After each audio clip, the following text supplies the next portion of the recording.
Hello, everybody, and welcome to another episode of 100 Words or Less, the podcast. I am your host, Ray Harkins, and this is episode number 32. More about our guest in a minute, but wanted to dive right into some business stuff first. Property of Zach. You keep hearing me talk about it, and I will continue to talk about it until everybody that listens to this show is visiting that site on a regular basis. propertyofzach.com. They have news, they have music reviews, they have features, they have so much stuff there. They recently just launched their own merch line. I can't even begin to say how much time I've personally wasted on the site. And I wouldn't even call it a waste. I would say an investment. So go to that site, get caught up, get familiar, and that way you will be well equipped to talk about the music industry and music in general and all that other fun stuff. Secondly, review the show on iTunes. I would absolutely adore it if you hopped on iTunes and you told me your thoughts on the show. Good, bad, ugly, best thing I've ever heard, whatever you'd like to say. One of two things you can do. Give it a star rating, which will take you 3 seconds. And if you wanted to invest 2 minutes of your day, you can definitely leave a little review. I do read them on a regular basis and check to see if there's new ones. And yeah, I do appreciate that. So visit the website, 100wordspodcast.com. I try to post stuff throughout the week of things I've been listening to, things I've been watching, all that type of stuff. And it's just a nice little forum in which people can either revisit stuff that they may have forgotten about, or if there's something else meaningful that they trip onto, whatever. Visit the site. It's your hub for this show. So there's been something that's been on my mind as of late. I listen to a lot of podcasts where people tell stories. And obviously a lot of the guests I have on tell stories about whatever it is they're experiencing. And maybe it's just a sign of me getting older. But at the same time, that also scares me because there's a show that I love in which the person just talks for 40 minutes about their stories, their life. And yeah, I feel like my memory is fading in the sense of I have such a difficult time remembering those stories that I once, told a lot. And maybe that's just because everybody that I know in my life has already heard these stories. So, you don't really regale them that often. But it's just weird because it's like the certain things that just stick out in my mind. Like there's just one story that pops in my head right now about my old band Taken breaking down on the West Virginia highway. Actually, I don't even know if it's West Virginia, somewhere on the East Coast, Virginia, I think. And how the tow truck almost slammed into the back of our van. And there's just so many stories that are wrapped up in that, and the tow truck driver just being this guy who had no concept of what it was being in a band or being a band, and then me having to get into the cab with this guy and being terrified that he was going to drive me to a field and cut off all my limbs. I survived, obviously, but yeah, I don't know. I don't know if anybody else has those feelings like as they get older where it's like, oh crap, that story that was once so clear in my head. And, I think it's just part of the human experience where obviously we get older and we get dumber, and in some aspects we get wiser where it's like we know not to make the same mistakes that we did when we were, 17, 18, 19, or 20. Yeah, so I don't know. It's just been something that's been kind of rolling around in my head. And the idea of having an emotional attachment to a place where whether it's like for a lot of us within music, these places that a venue, there's a venue that is no longer in existence here in Southern California called Showcase Theater. It was located in Corona, and if you were a band that toured, you more likely than not played there. I want to say the last show was in like 2005 or so. But it existed, I don't even know when it began, but I mean, it had been there for quite some time. I want to say early 90s. But it's one of those things that every time I drive by that exit in Corona, it just, even just driving by the exit, so many memories flood into my head, and it's just one of those things that even if I were to pass by that actual place now, um, and see whatever's in its place, because honestly, I have no idea. I've never driven by there. I've never gotten off the exit just to reminisce. Um, but so much can be attached into a building, and then now it's vacant. No one else that has ever been there can have those same memories. I don't know. It's such a weird concept that it's like we have, obviously times change, things progress, and the fact that we can have such an attachment to this, place with four walls and a sound system, and I don't know. It's just such a. I really like that. I like the fact that you can have this sort of like little secret society where it's like, did you know what used to be there? Yeah, that was CBGB's. Did you know what used to be there? Yeah, that was Showcase Theater. Not like I'm making, parallels between the two, but Showcase Theater was as important to a lot of people as what CBGB's was. So, walk down memory lane, see what you can kind of conjure up in your head, and I don't know, continue to tell the stories that you tell, because the less you tell them, the more that they fade from your memory. And yeah, I don't know. I hope that they don't fade completely to the point of where once my son grows up that I will be able to tell him stupid shit like I know I've told my wife stupid shit and all my friends stupid shit. So anyways, enough about me and what's on my brain. The guest this week, and I'm gonna totally butcher his last name, and I apologize to that. Keith Latinen. It's Latinen. I didn't ask him how to pronounce it when I spoke to him over the phone, so my bad. He's in a band called Empire. I Was a Lonely Estate, and yes, that is a mouthful. And he also runs a label called Count Your Lucky Stars. I was never spoke to him in my life. Just coldly emailed him and said, "Hey, I do this show. I'd be interested in you coming on the show." And sometimes those things work, sometimes they don't work, regardless of how busy people are. Sometimes you just forget, or it's just like, oh, I don't know, it's a podcast, whatever. But he was kind enough to respond and say, "Hey, yeah, that sounds cool. I'd like to talk about things." And then, once him and I started to connect and started to draw, similar experiences and, my own personal musical past, like we definitely dove pretty deep into that. And after the phone conversation, I definitely will now consider him a friend because, yeah, it's just one of those intrinsic things within music where it's like you can sit down, talk to a person for I talked to him for over an hour, but talk to a person for 10 minutes, draw some similar conclusions and be like, you know what? You are worth knowing and you are a good person. So, yeah, love his band, and definitely falls into the sort of mid 90s revival of a lot of bands that are doing sounding like not of this era, but yeah, you have your bands like American Football, Promise Ring, all that type of stuff, and Empire definitely falls within that category. I found out about them like 2009 or so and immediately fell in love with it and tried to obtain every piece of vinyl from the band that I could. So anyways, check out this interview. I was really proud of it, and I think you will find some enjoyment out of it. So here we go.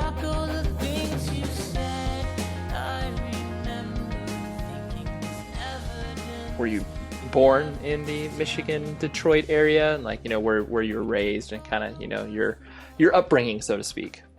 Yeah, yep. I was born in Southfield, Michigan, but I was raised in Fenton, Michigan, which is a relatively small town. When we were growing up, it had about like 10,000 people there. That's pretty small. Yeah. So that's one of those things where like everybody knows everybody. When we had one high school, and so it's kind of it's funny because it's kind of a small sample size for finding anybody for a band. So I just remember everybody knew like two drummers, and that was it. Right. Like, one of those two drummers wasn't in your band, you were pretty much not in the band. Right. You kind of honestly, I think drummers are totally like a rare thing to find in general, especially like a reliable person. It's like, yeah, and for you to obviously have even fewer people to like select from, because I mean, I live in Southern California, and it's like you definitely find the people who have played in, like 40 bands where it's like Yeah, they just keep getting asked, and it's like, oh, sure, that sounds fun. yeah. I feel like also those drummers too. Also, they're in like a million bands, and of course, especially in high school and times like that, you just wanted them to be in your one band, and they're in a million projects. Right, right. Yeah. In fact, see, when I was growing up, because I'm 29 now, so when I was growing up in high school too, nobody I could say like, oh, I like emo music, I like bands like that, and everybody would turn to me and be like, what's that? So that was before the population, slash bastardization Right. of that term, insofar as bands like like My Chemical Romance or Fall Out Boy or whatever, and so actually the people that were in my band, all of them got into that style of music directly because of me. So I don't think there was one person in my high school who was naturally into the stuff I was into without like me telling them about it. Right. You were, it sounds like you were just Mr. Tastemaker up there. Yeah, that was my nickname. Everybody called me Oh, that. really? No, I'm just kidding. I know, I know. That'd be the worst. That'd be the worst. Yeah, But especially yeah, especially if you were like stoked on it. You're like, yeah, they called me Mr. yeah, Tastemaker. yeah, Mr. Tastemaker.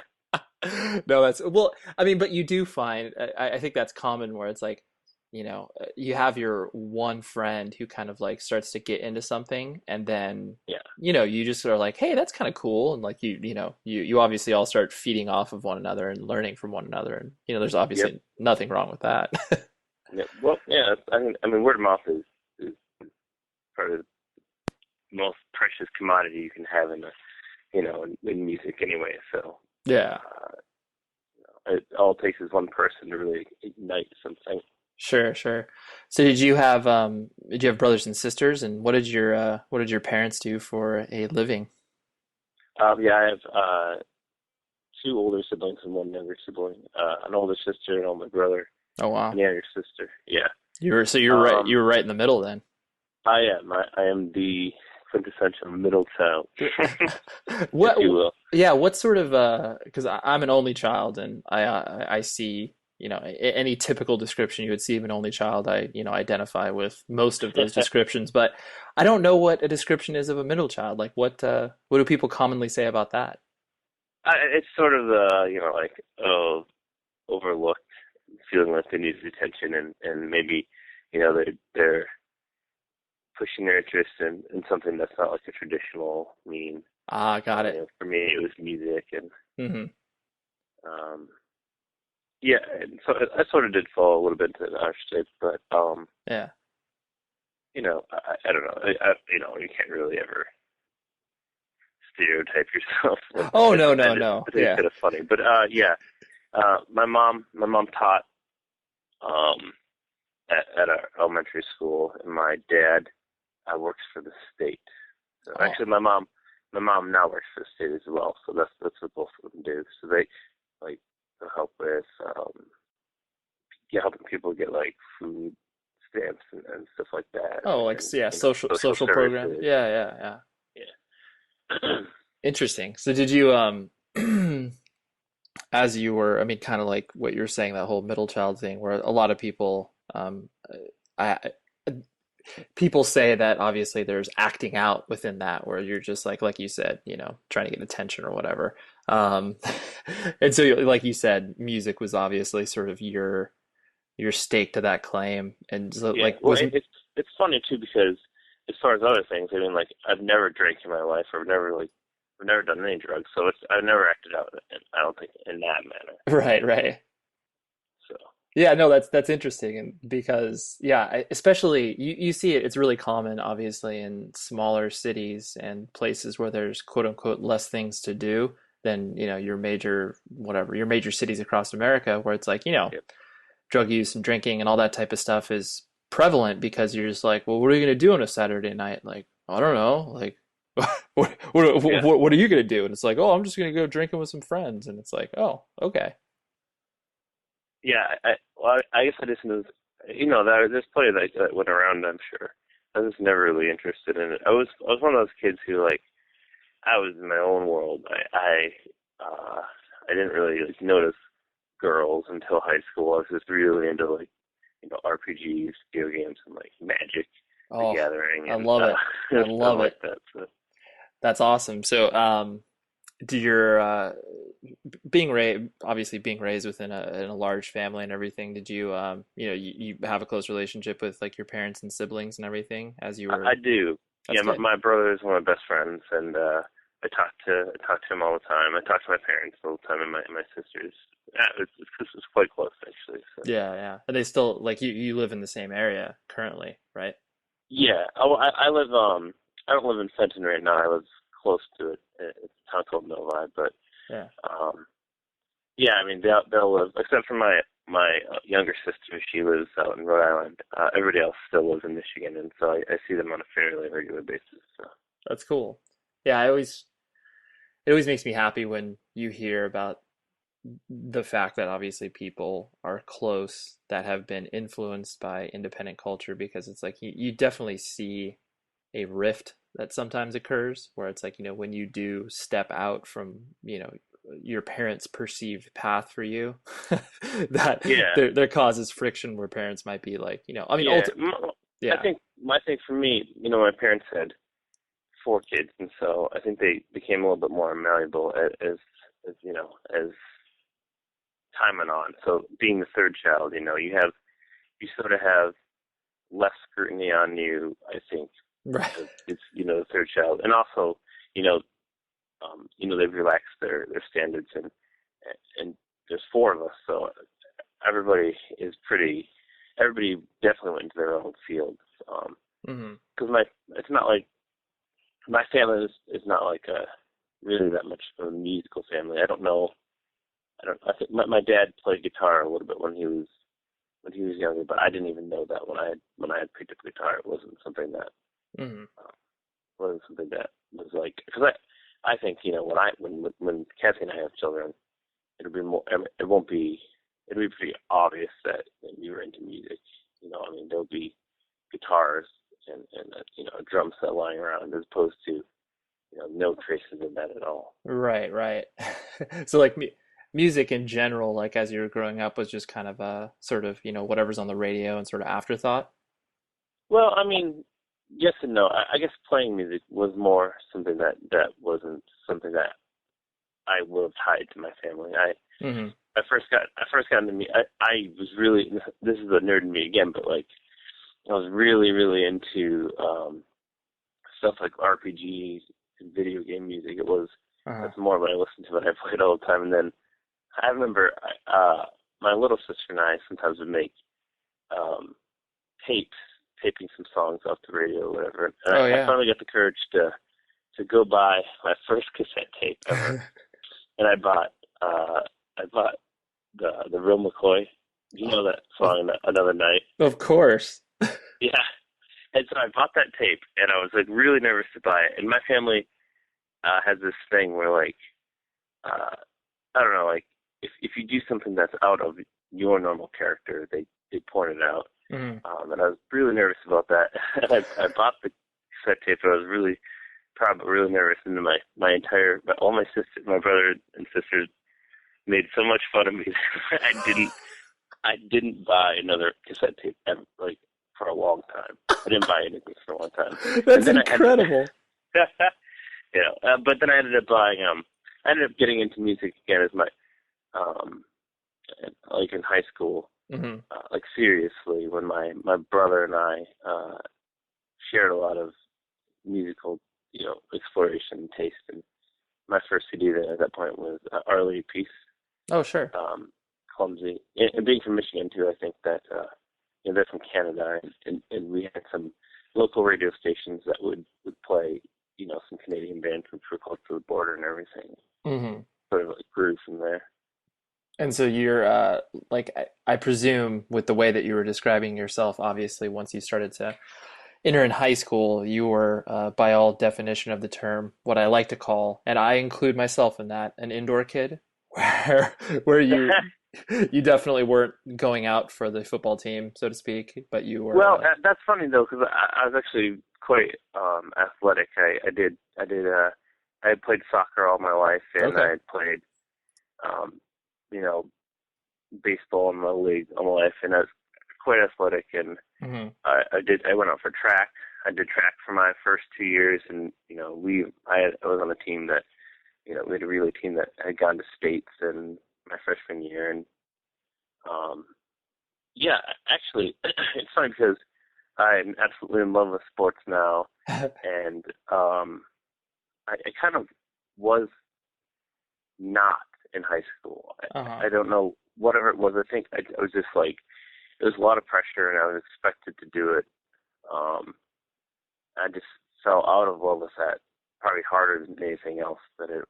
I just wanted to do my own thing and hang out with my friends in high school. So, maybe I lament that a little bit, not Yeah. not doing those things more, but it's not something that you can go back and change. No, But no, at that no, but point in my that, life, yeah, but that's interesting because I do feel, I think you hit on an important point that, um, I really do feel that people take kind of one or two paths in high school in regards to like, once you start to get introduced to, something that you're passionate about, like, using music and sports, and it's really hard to kind of do both, like dedicate it yourself is. to both. And it's like, there's just not that much room to be like, all right.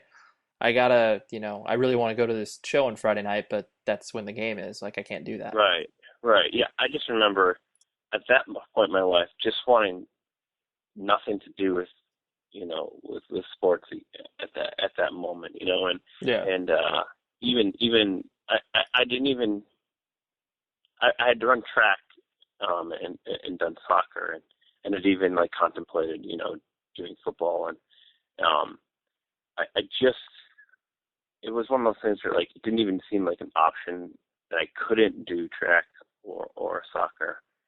Um, I'm not saying that like my mom or my parents or something or anybody else really expected that me, but I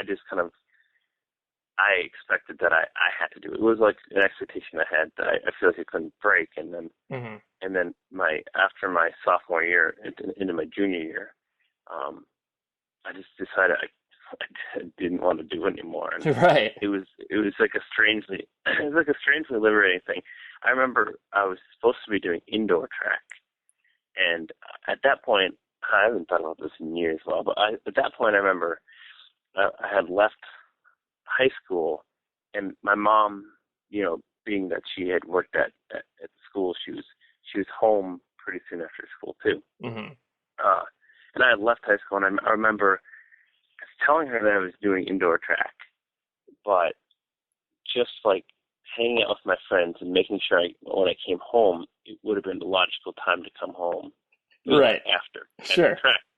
And I remember one time she saw me driving around, and she said, "Oh, I thought you were supposed to be at track," and I just completely. I think at that point, like I ended up coming clean, saying like, "Oh, I'm not doing track right now," and I think that was when I kind of dropped out of that entirely. Right.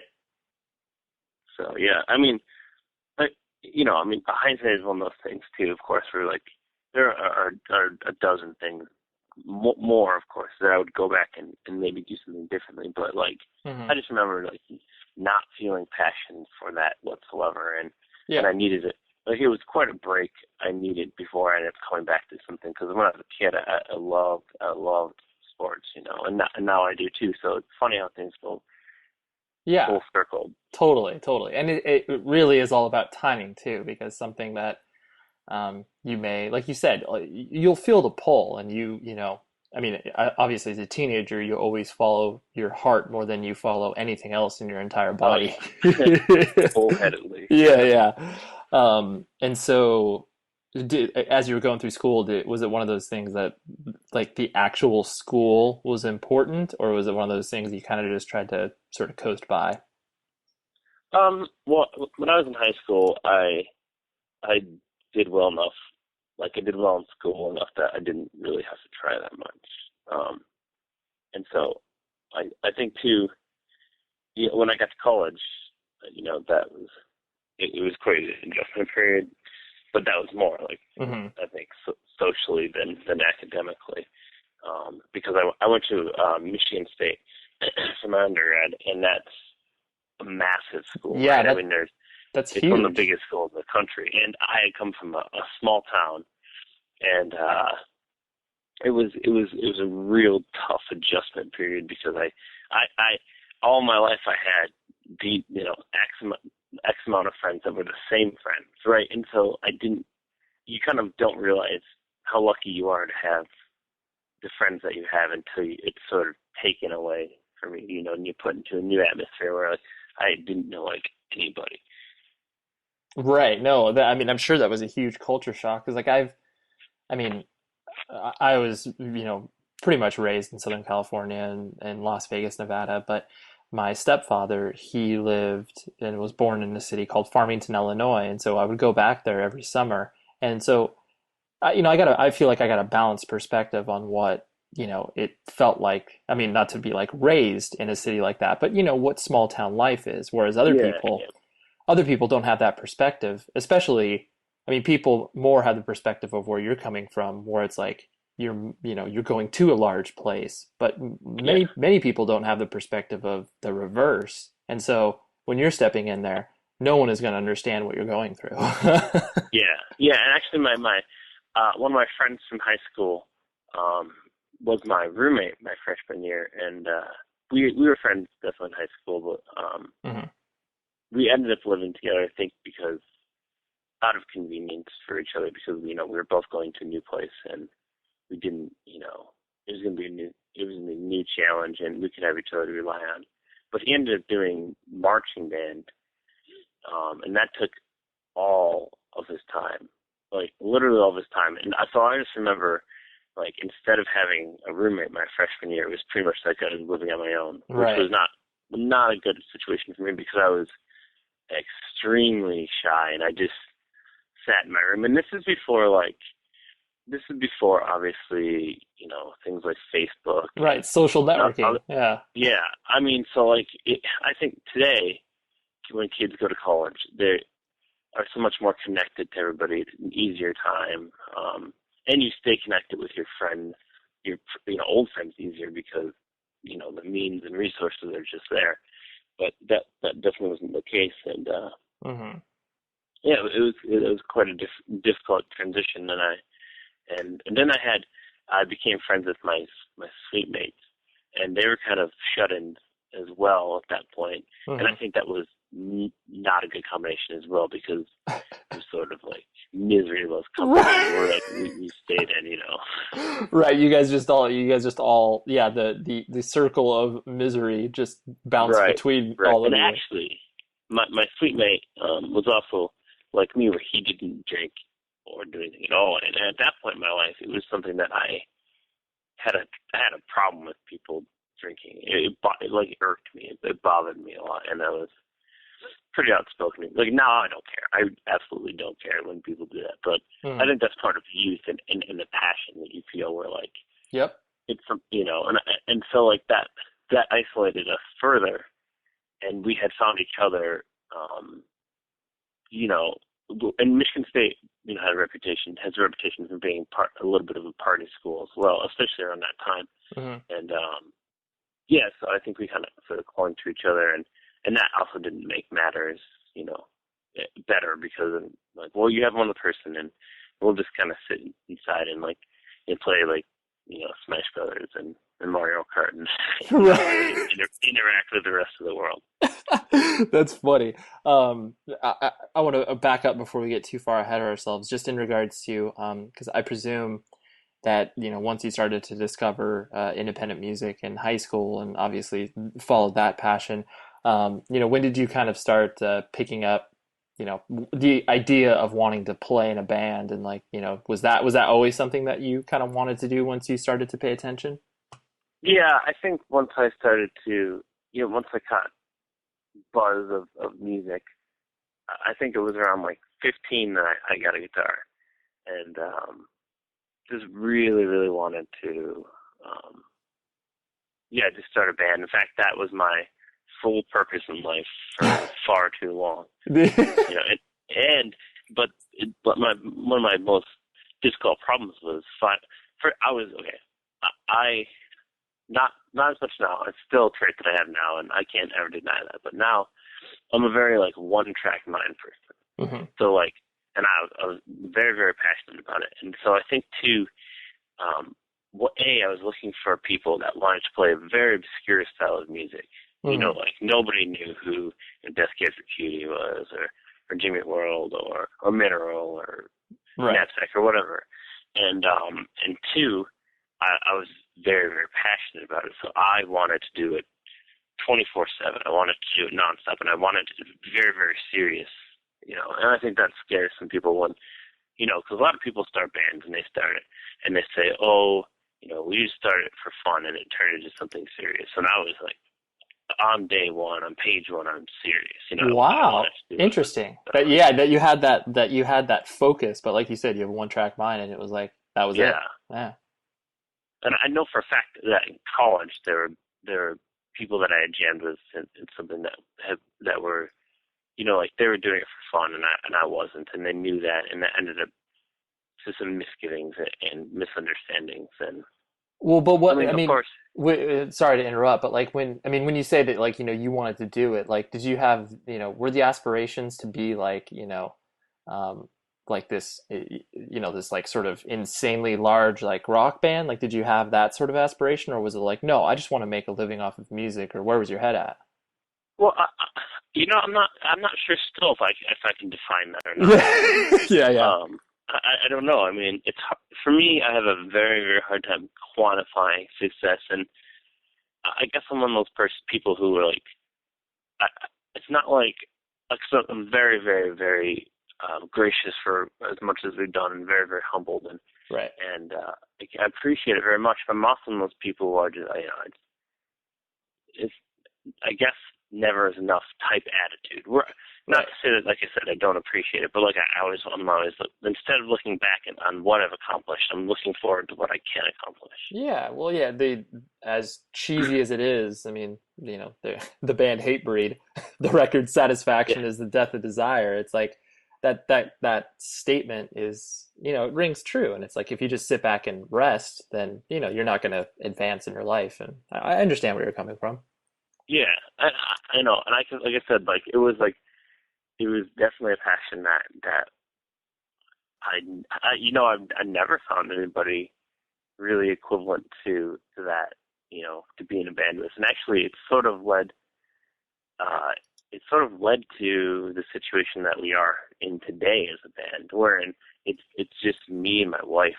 That's all that's left, you know. And like for a long, long time, I was very romantically tied to the notion that when you're a band, you are these X amount of individuals, four, let's say, in my case.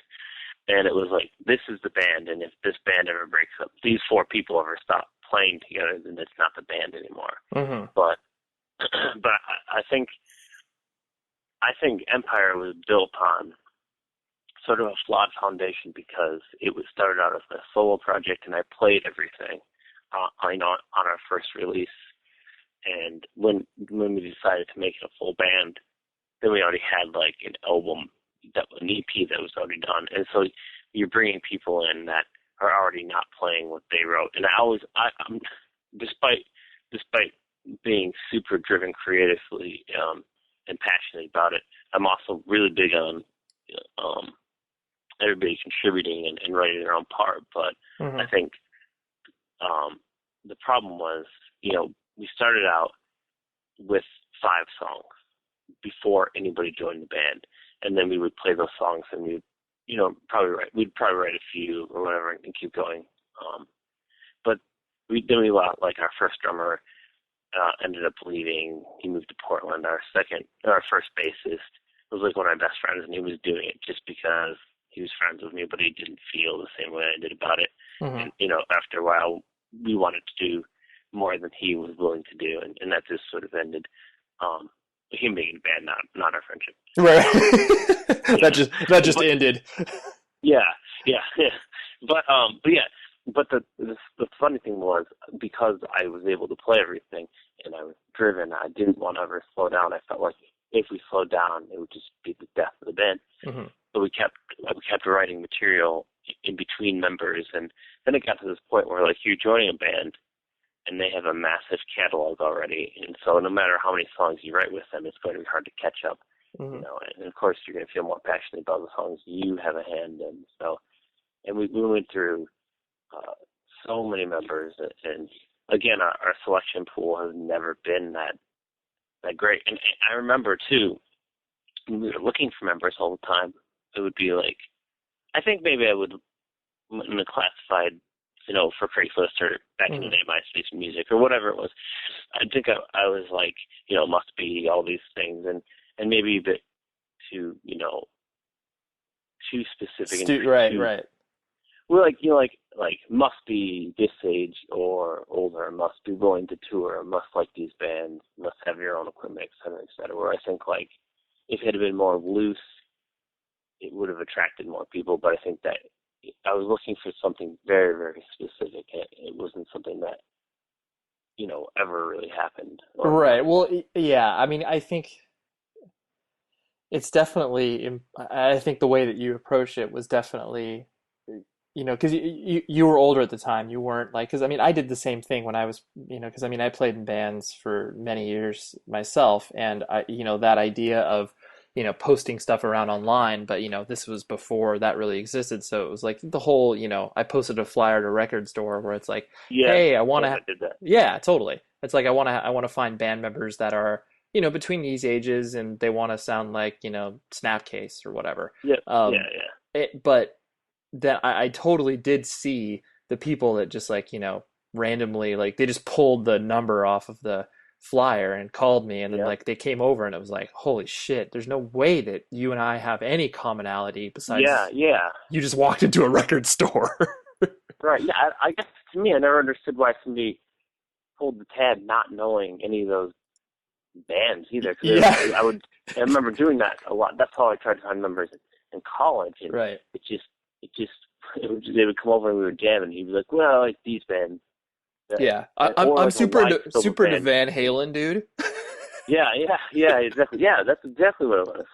So I don't, I think that, I think it's somewhat maybe ironic, but like if I was younger today, like if I was like just starting a band, it would be so much easier to find members now, Hmm. than it was Yeah. when I was growing up. Well, yeah, and you're obviously pulling from a much larger pool of people who could potentially be interested in the same stuff, and Well, I mean, yeah, with the internet and and the accessibility that it has to everybody is so much more aware. Like when I was growing up, it was hard to find your way into the style of music that I was into. I sort of like stumbled up in, and everybody finding a new band was like a badge of honor at that point. And what I would do is I'd like pour over liner notes, or if one band had members with another band, I would check it out. And I remember buying CDs,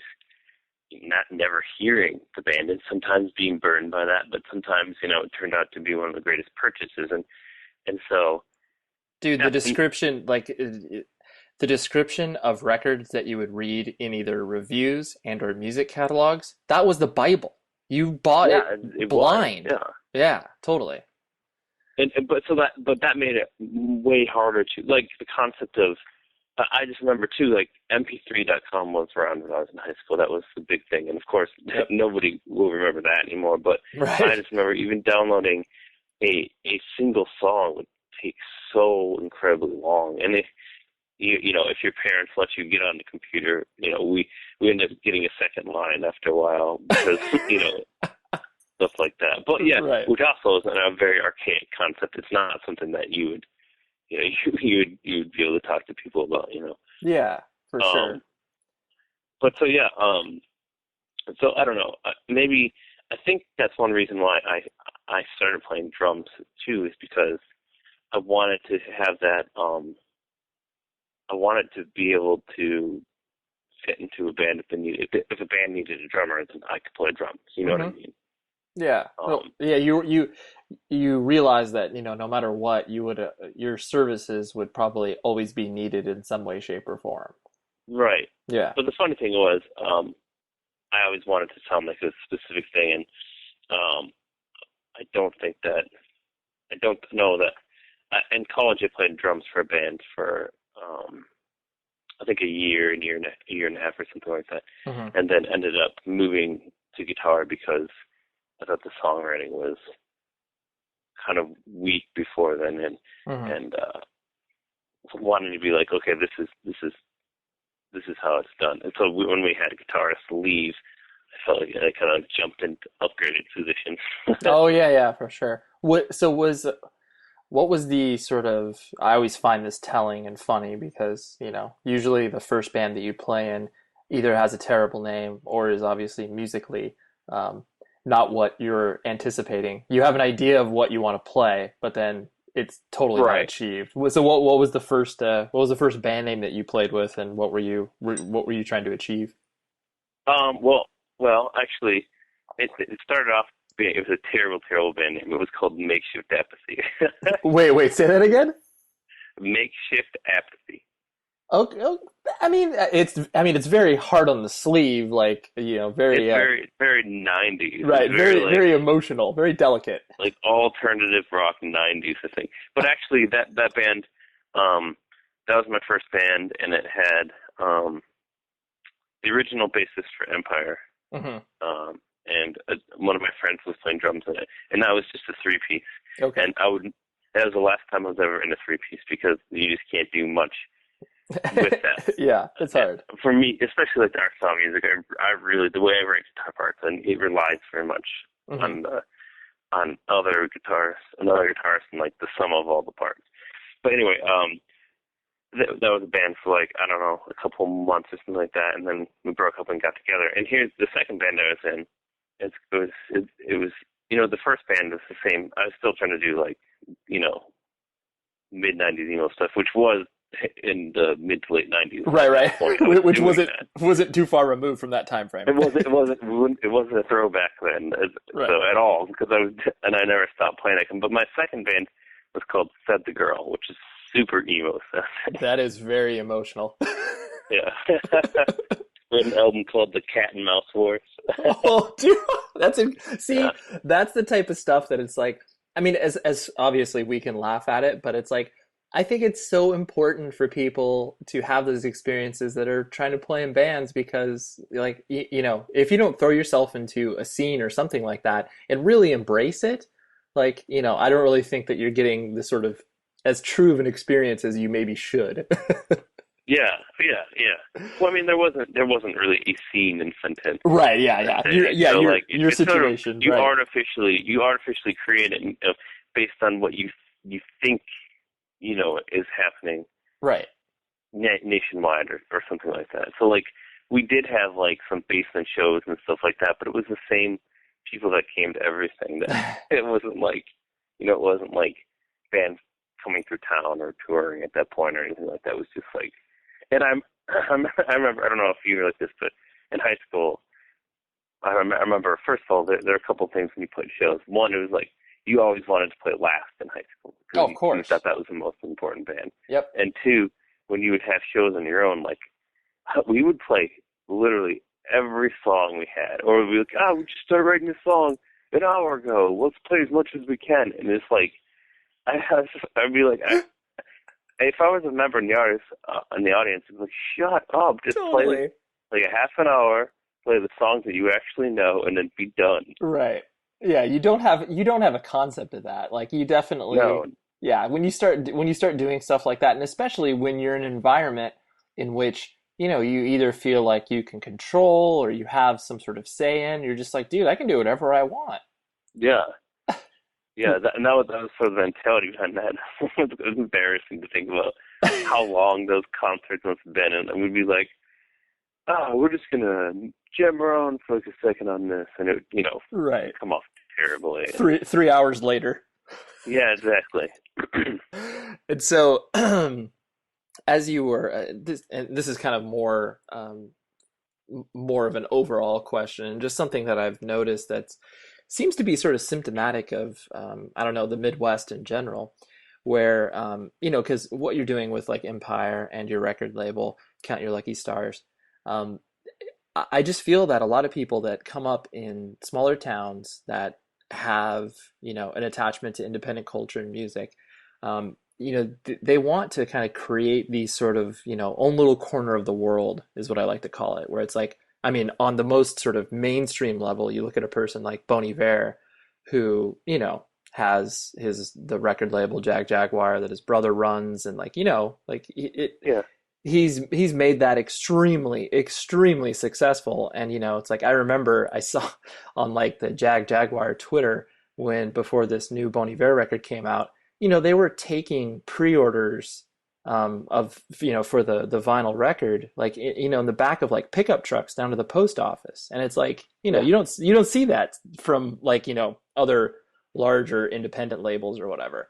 And then obviously it's like, I just see it really seems to kind of come from the Midwest, where it's like people want to develop this own, their own, like I said, their own little plot of land, so to speak. Like, have you noticed that, or is that something that obviously No, you're? I have. I think it's actually something I'm kind of proud of. I'm kind of proud to be from a smaller town and being able to do maybe a little bit something successful. Mhm. I very much identify with those roots and very strong like work ethic and trying hard to be something, anything really. Yeah. And yeah, I think along with the Midwest, I think the mentality that we approach for our label and our band is definitely different than you find in other areas of the country. Maybe Mhm. we have our label is very very family oriented. So like everybody is friends with everybody on the label and would goes out of the way to help each other, and it's just like this brotherhood. Right. Um, and that's something I'm intensely proud of. So a lot of our bands tour with each other, and a lot of our bands, they always help each other out. And there's some pretty, I think, prominent like house shows venues that are run by my friends that are in our bands. Like there's this Mhm. place called the Queen Thing in Akron, Ohio, that they're a seminal house show venue. I mean, as much as a house show venue can be, because Right. Right. a typical shelf life of a house show is much smaller. And Right. in Rockford, my friends in Joinville ran this place called Hipster House, and in Kalamazoo, Michigan, my friends in Reptilian have run several house show venues, and Mhm. I think that's something that it's a different feel in the Midwest than it is anywhere else, and Yeah. I love it. I'm proud of it. I think when this whole like revivalist movement was starting up, there was two distinct scenes. One was the Midwest and one was the East Coast, mostly like in Philly and Pennsylvania and stuff like that. Yep. And they've grown both quite a bit. I think that the East Coast grew maybe quicker than the Midwest did, but the Yeah. Midwest was sort of like steadily plodding along. And I think that what we're doing now is pretty strong and distinctly different from them, although it's very very tied in.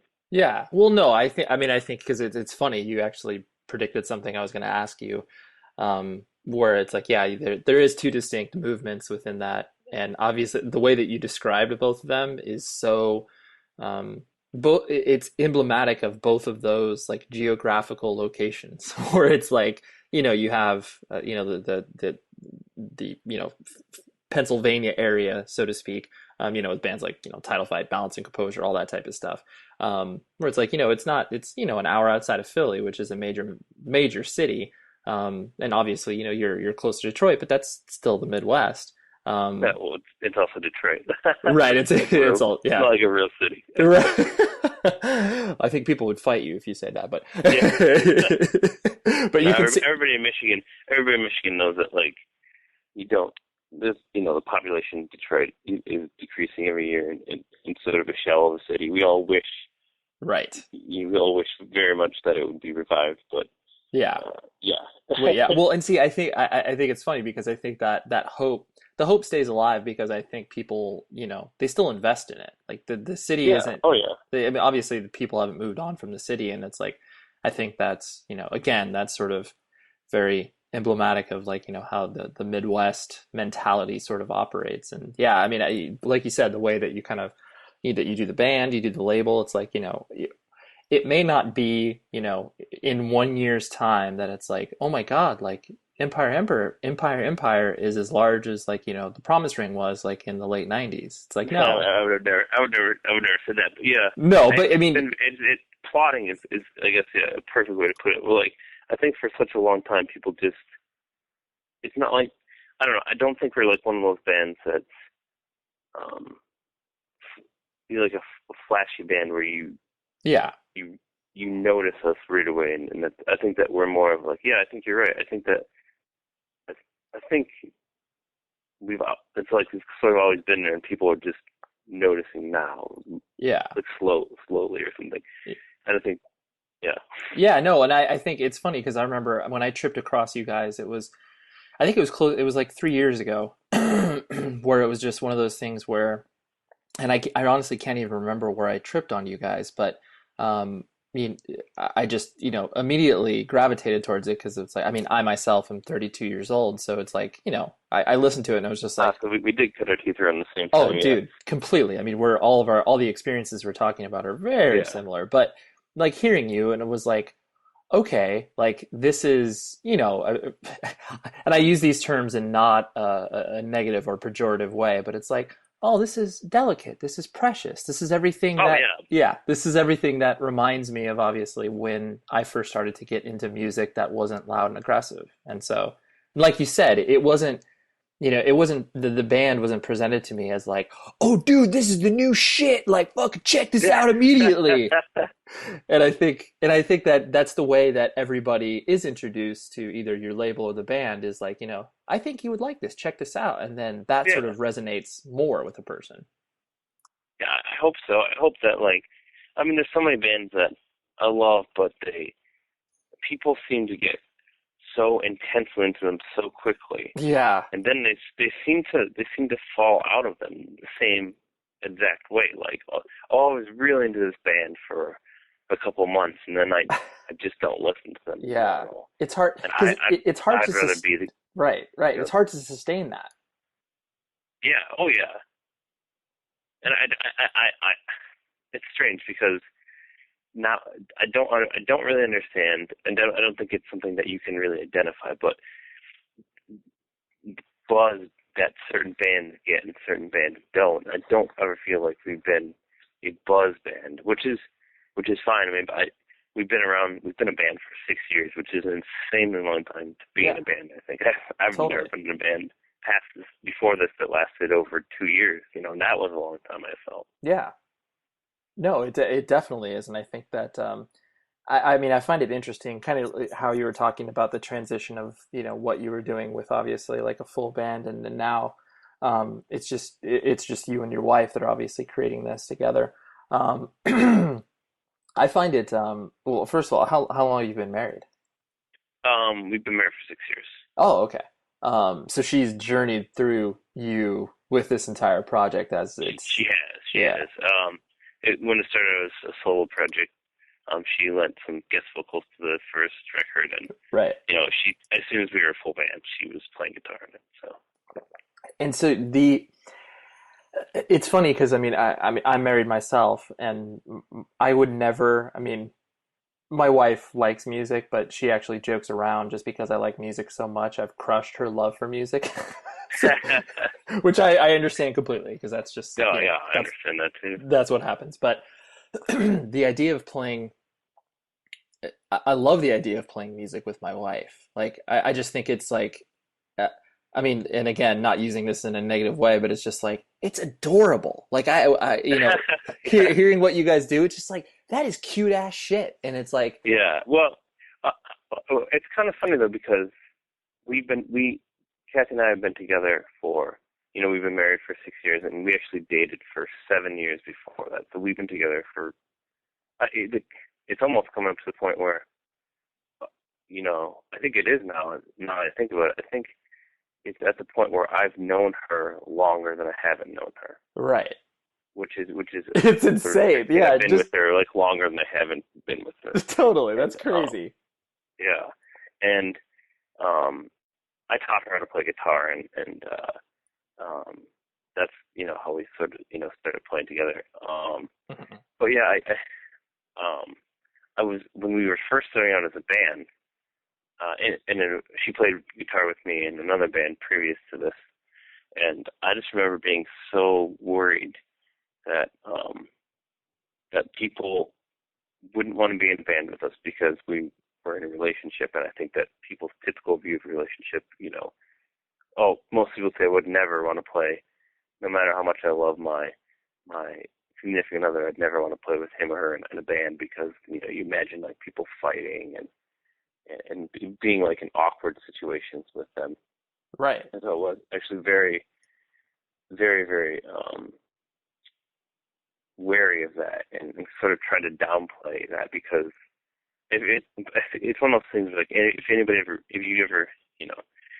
ever met us, I think they would be put at ease pretty quickly because Kathy is like the greatest person in here. She's like super easygoing and no one could ever be mad at her. I mean, people could be mad at me or anybody else, but like not at her. Right. Too kind of a person. So I think that would put them at ease. And the second thing I was always worried about was I think that people would always think that I would write every part for her. Like she was just there and right. I was doing all the work, And like She was your arm like, candy.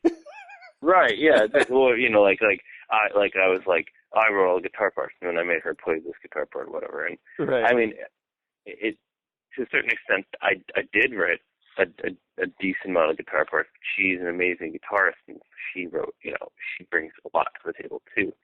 But yeah, so those were two things I was like inherently very worried about when we were looking for band members. And I think if you combine that with an obscure music genre, and you combine that with looking for somebody I was like shooting for the moon. I was looking for the perfect person, like all these things Right.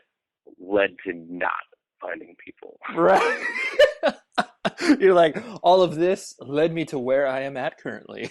Yeah. Well, I mean, okay, so when we were looking for band members, and as we say grew in success, it would look like we were much. I think the internet has this a way of like making things seem much larger than they are. Oh, sure.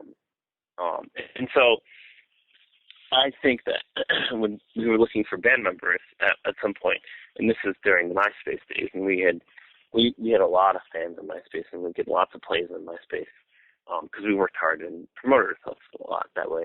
I think that people had this perception, they always had that perception that we were a huge band, and I would get people from all over the country and sometimes even the world saying like, "Oh, I really want to be in your band. I'll move to wherever it is, that you live, and we can do this." And I would always be like, I'll be completely honest with you, it's not worth moving for. This is not something that can sustain itself, and it's not, we're not doing enough to warrant you moving. Right. You're like, I do not want responsibility for an 18-year-old kid coming up to right. me. Right. You're like, right. And I'm thinking of the practical implications where like, yeah. Where are you going to live? Are you, where are you going to get a job? It's hard to get a job in Michigan. Where are you going to, do this and that? And it wasn't something that, and I remember that time too, I graduated college and had gotten married, and then we were both currently living at my parents, and like it's not like they could live with me and my wife at my parents' house. You know what I mean? It's not even a possibility. So we were kind of in this. That's not practical. Yeah, exactly. So we're kind of in like this strange situation where it was just not working out that way. Yeah. What'd you get your degree in college? My undergrad was in English. Oh, okay. That makes sense. So it was, I never wanted to teach.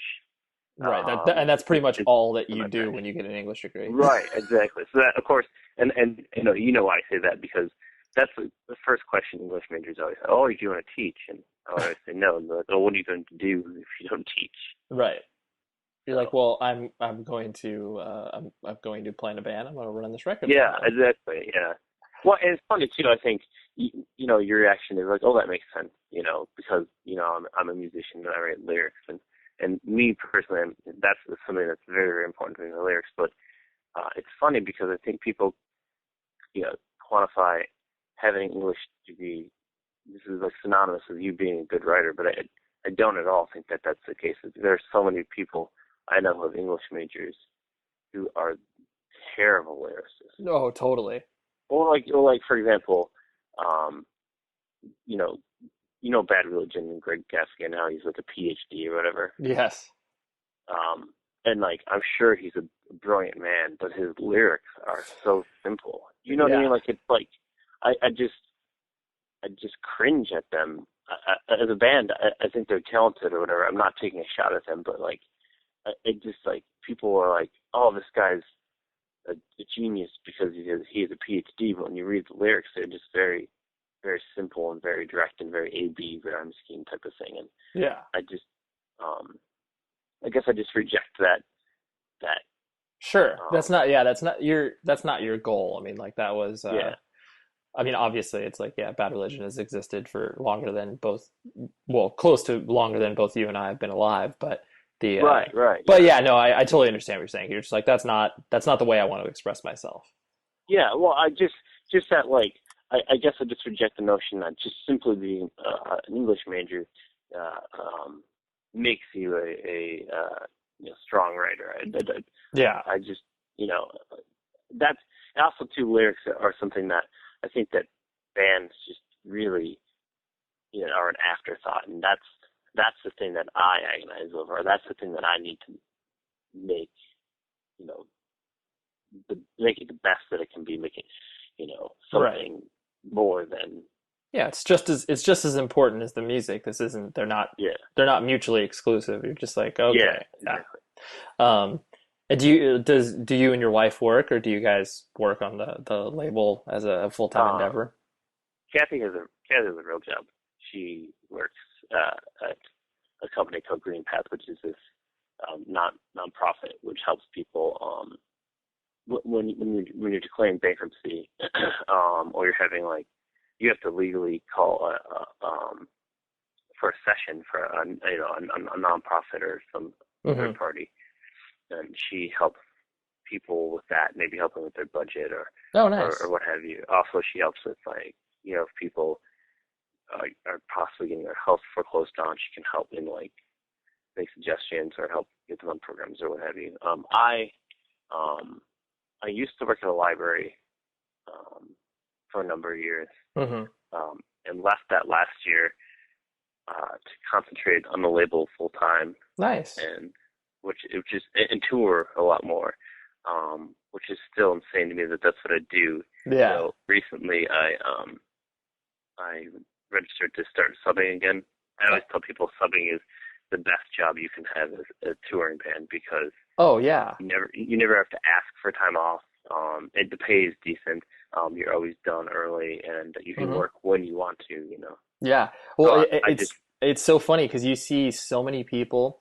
I feel that like, once people have transitioned to the point where they're not interested in touring full time and doing all that, like there's so many people that, especially like in the, hardcore punk, independent music scene, whatever, that transition to be teachers. It's like just yeah because it mimics the feeling of what it's like to be on stage and sort of entertain. There's similarities there, and I see that common thread. But yeah, the whole subbing thing's a perfect thing. yeah it is. It really is. I did it.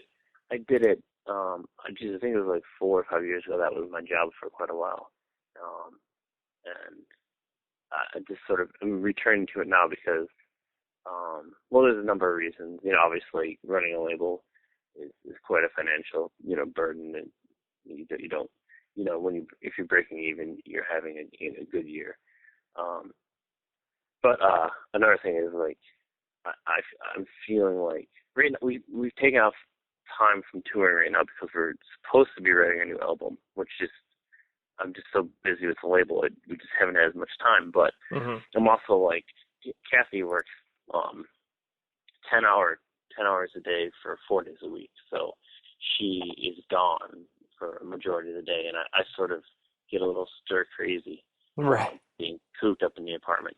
And I think, having a job, starting something that would give me a little bit more of a, like, Structure. yeah, exactly. And like a reason to leave the apartment besides running to the post office or whatever. Right. Besides becoming best friends with the people at your local Starbucks and Yeah, the people at your at your post office. yeah, which, yes, we know each other quite well, and they are, That's funny. Um, and sort of to I don't know, wrap things up in some way, shape, or form.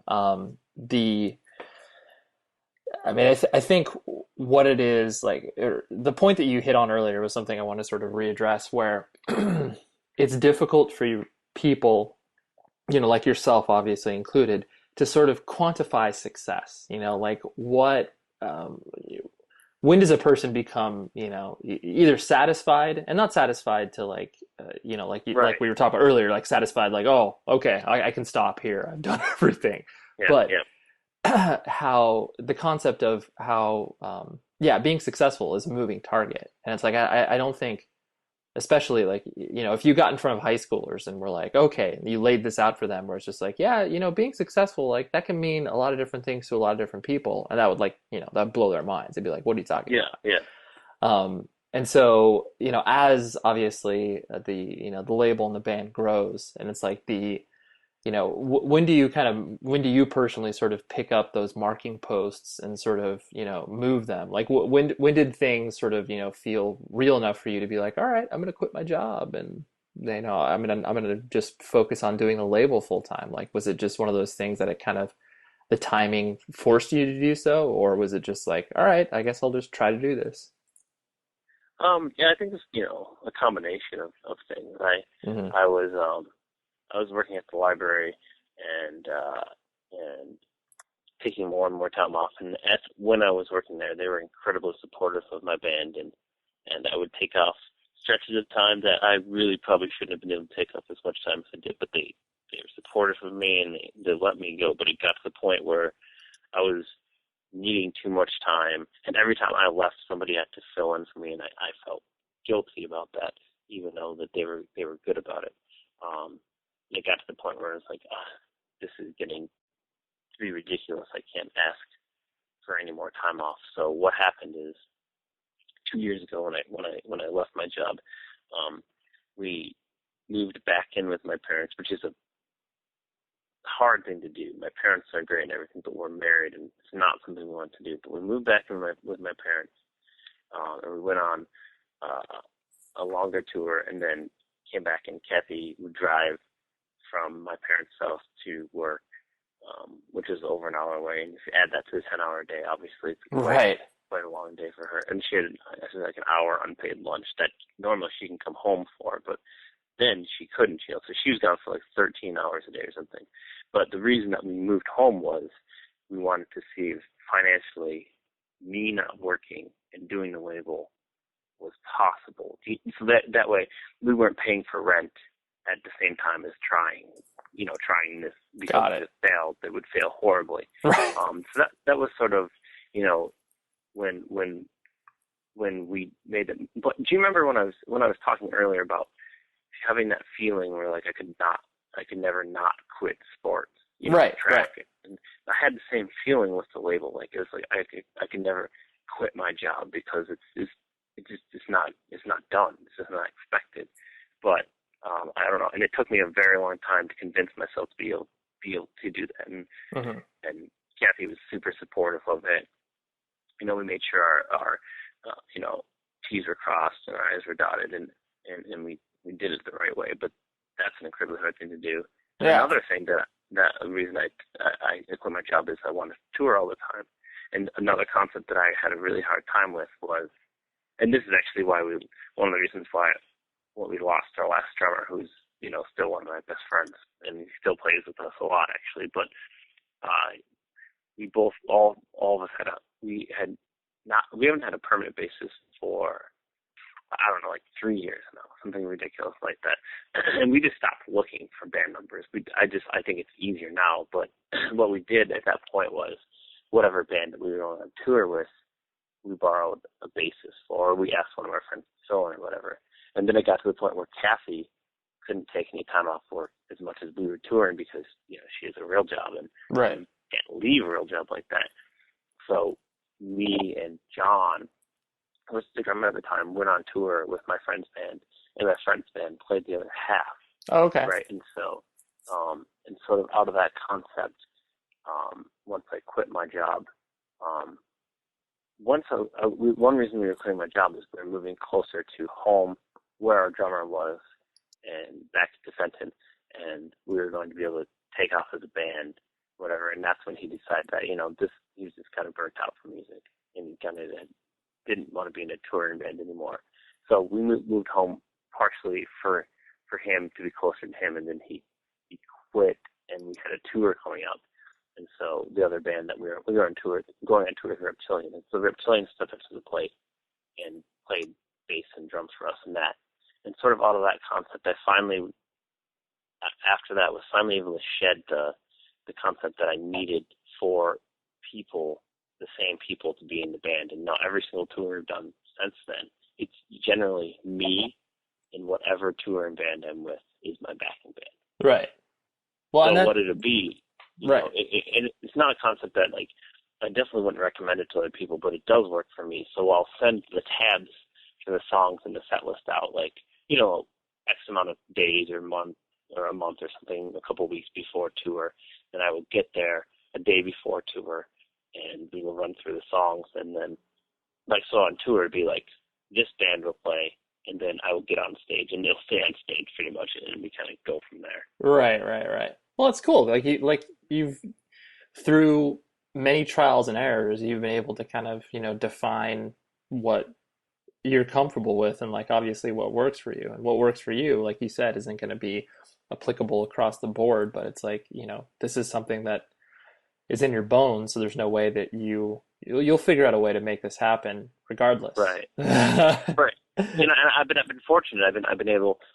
We're at a level of ease where, like, it's easy for me to not. If one band can't tour, there's always another band that can tour. And the nice thing about that is we both share a van and share equipment, so it's also cheaper and more practical to tour this way too. Yep. So, like when we did our West Coast tour with one of my best friends is Warren Franklin, who's in a band called Warren Franklin. It's his solo project that's turned into a full project. Mm-hmm. And actually, I play guitar in his band for a lot of the tours. So, and now, so now it's even funnier now. Like the last couple tours I've done with him, it'll be all of us playing on stage.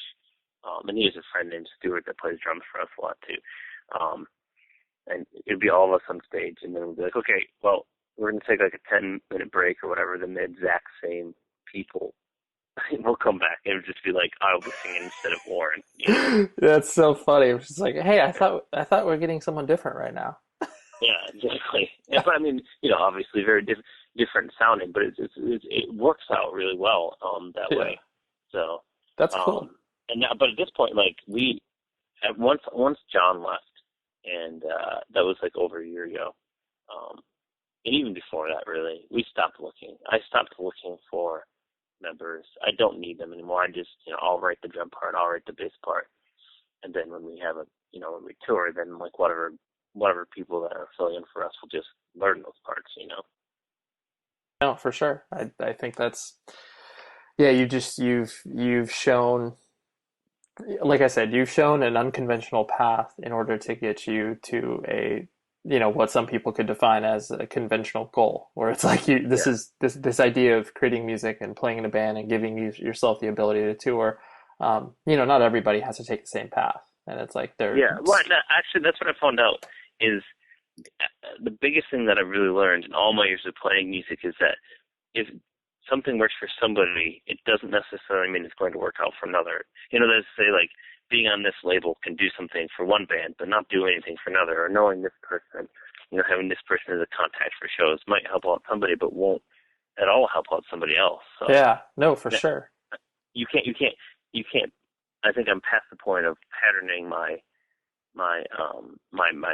band based on like the traditional steps of success that everybody else takes. But actually, I realize now that I didn't answer your question earlier, which was how do you determine like benchmarks for success? Sure. And I've been able to.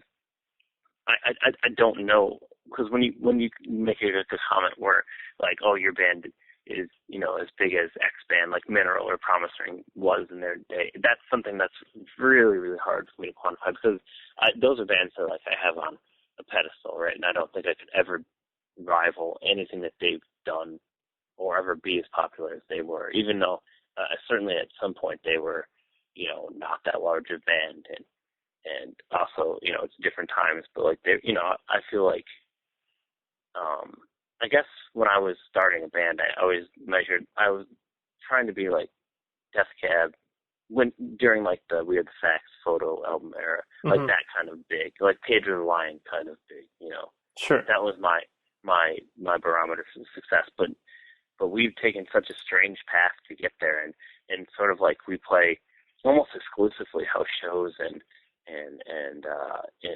DIY spaces and basements and stuff like that, which is not a path that any of those bands, really successful bands, really ever took. And it's kind of interesting because I love doing it very much, and that's very much where we feel comfortable and at home, but it's also kind of like a dead end as far as progression goes. Because it's like we've gone as far as we can in the house show scene. Right. You know what I mean? Like, yeah. There's no next logical stepping stone if we were to say jump into like the club scene or something like that. And also we were sometimes I think to myself it would be nice to start playing like shows like that and open up for like real bands or whatever. Right. But then I see, then we'll play a show like that, or I'll go and see somebody playing, and I more often than not there aren't that many people there, that there would be if you were playing in a basement. So it's kind of a weird juxtaposition that I don't know. Yeah, no, for sure. And hey, hearing the way you describe that, it's cool because obviously, like you said, you're still evolving. You're still trying to figure out, what it is that you want to do and where you feel comfortable with. And ultimately, I think that's what, everybody needs to do within their own lives in order to realize where they fit. I don't know. I'm still, and admittedly, I still gauge our success based on like bands like Promise Ring and Mineral and Death Cab, and obviously they're astronomically popular now, so it's not even a goal that I could yeah. You know what I mean? Like, who would have predicted that? Same thing with Gaming World. Who would have ever predicted that? But that's I'm gauging myself on an archaic scale of success based out of the 90s, which early 2000s, which just doesn't exist anymore. So like, it's hard for me to slate sort of that thirst, because I've been able to do ridiculous things. We toured Japan last year. We toured Europe a couple of years ago, and we're going back in a month. We played shows in almost every single state. I'm missing like 4 at this point, or 5, Right. And things like that I never thought we would be able to do. So like on a micro sense, we've done way more than everything way more that I ever thought we would do. We've accomplished way more, but on a macro sort of like larger scale, I feel like we haven't done anything. Yeah. Does that make sense? No, it totally does. But yeah, I mean, I think that's just the nature of the beast. And ultimately, as long as you're obviously comfortable with where you're sitting, then that's all anybody can really ask. Right. Yeah. Well, Keith, honestly, I really do appreciate you obviously hanging out and shooting the shit for an hour because you were very revealing and you spoke honestly, and that's all I can ask for. Well, thanks. I feel like I talked too much where you probably didn't get to ask any of the questions you wanted to ask. No. This was perfect. You did a lot of the heavy lifting for me, so I appreciate it. Okay, well, I hope you enjoyed the show. And yeah, Keith talks a lot, but I thought it was awesome because he definitely said a lot of great stuff. And yeah, check out his band and his record label. Count Your Lucky Stars. Just Google it because I don't want to even fake like I know the website. But I've ordered a ton of stuff from him, and yeah, it's packaged with love and stickers and sometimes buttons. Yeah, visit propertyofzach.com, 100wordspodcast.com, like us on Facebook, follow us on Twitter, do all that fun stuff. And until next week, be safe, everybody. Bye.